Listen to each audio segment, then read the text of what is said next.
তুমি কি এখনও সেই স্বপ্নটার কথা মনে রাখো? ছোটবেলায় তুমি বলেছিলে তুমি বড় হয়ে কিছু একটা হবে, ভিন্ন কিছু, নিজের মতো। তখন কেউ হাসেনি, কারণ তখন স্বপ্ন দেখা সহজ ছিল।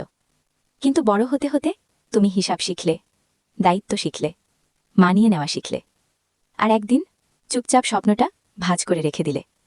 কারণ সংসার আছে, কারণ সময় নেই, কারণ এখন আর সম্ভব না। কিন্তু জানো, স্বপ্ন মরে না, ওটা শুধু অপেক্ষা করে। রাতের নীরবতায়, যখন সবাই ঘুমায়, ওটা আবার মাথা তুলে দাঁড়ায়।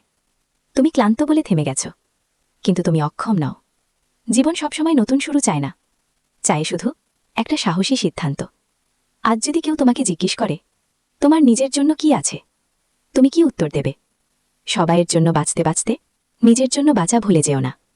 কারণ একদিন আয়নায় তাকিয়ে নিজেকেই প্রশ্ন করবে, আমি আসলে কি চেয়েছিলাম?